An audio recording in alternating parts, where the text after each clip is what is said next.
জাহান্নাম বলল তর্ক করতে গিয়ে উসিরতু বিল মুতাকাব্বিরিন ওয়াল মুতাজাব্বিরিন, আমার মধ্যে কারা থাকবে?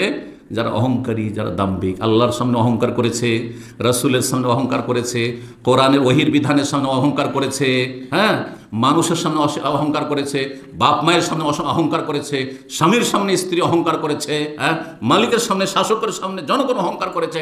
সুতরাং সরকারের কোনো ভুল হলে এই রাস্তিক সরকার, এই বেঈমান সরকার, আর এই সেই ইত্যাদি, এরা সবাই অহংকারী। ব্যাপক অর্থে ইসলামের অহংকারী অন্যরকম, এই না যে সীমিত অর্থে আমরা যেমন অহংকারী বুঝি, না না না, এটা সীমিত একটা অর্থ। যে তো জাহান্নামে যাবে কারা? যারা অহংকারী। সুতরাং যত পাপিষ্ট সবাই অহংকারী, যত পাপিষ্ট ওরা করে না। আল্লাহ বলছে লা তাকরাবুজ জিনা, জিনার কাছে যাবে না। যাব, তাই না?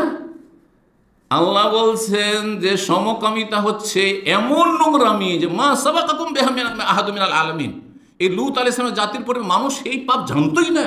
এত নোংরা কাজ, না মানবো না। হ্যাঁ, পুরুষে বিয়ে করব, মহিলাতে বিয়ে করবো, নাউযুবিল্লাহি মিন যালিক। এরা সবচেয়ে বড় অহংকারী। হ্যাঁ, এরা সবচেয়ে বড় অহংকারী।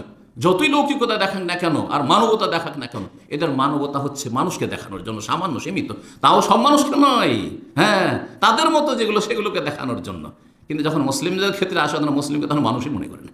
জি, ভালো মানুষকে দেখলে আর মানুষই মনে করে না তাদেরকে, কমজোরকে দেখলে, দুর্বলকে দেখলে তো মানুষই মনে করে না তাদেরকে। জি, তো যখন জাহান্নামে এই কথা বলল, তো জান্নাত বলছে ফামালি, হ্যাঁ আমার অবস্থা, লা ইয়াদখুলুন ইল্লা দুআফাউন নাস ওয়া সাকাতুহুম ওয়া আজাজুহুম, আমার মধ্যে যারা প্রবেশ করবে, আমার এতে আসবে, জান্নাতে আসবে, সমাজে যারা দুর্বল, যারা নিম্ন শ্রেণীর মানুষ, যারা অসহায় মানুষ, হ্যাঁ, যারা দুর্গত মানুষ, দুর্দশাগ্রস্ত, ওরাই আসবে। দুর্বলগুলো দেখেন, অধিকাংশ ধার্মিক একেবারে সাধারণ মানুষ, অল্প স্বল্প কোনো রকমের খেয়ে দিয়ে চলে, এই ধরনের লোকেরাই ধার্মিক বেশি। বেশি পয়সা হলে ইন্নাল ইনসানা লা ইয়াতগা, মানুষের বদস্বভাব হচ্ছে সীমা লঙ্ঘন করে কখন, বাড়াবাড়ি করে, পাপে লিপ্ত হয় কখন, অন্যায় করে কখন, আর রাহুস্তাগরা, যখন দেখে যে আমি বেপরোয়া হয়ে গেছি, আমি কারো ধার ধারি না, আমার গ্রামের লোক আমার সাথে থাক আর না থাক, আমি কাউকে পুছি না, তখন মানুষ দাম্ভিক হয়ে যায়, আল্লাহকে পরোয়া করে না।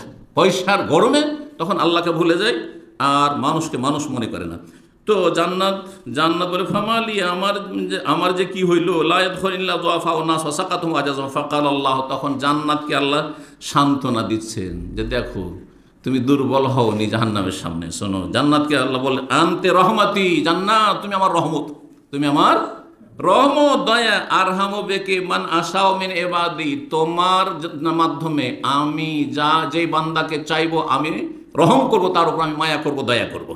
ওয়াকাল লিন্নার, আর জাহান্নামকে আল্লাহ বললেন আনতে আযাবি, জাহান্নাম তুমি আমার শাস্তি, তুমি আমার আযাব, ওয়াযাউ বিকি মান আশাউ মিন ইবাদি, আমার বান্দাদের মধ্যে যাকে চাইবো আমি আযাব শাস্তি দেব।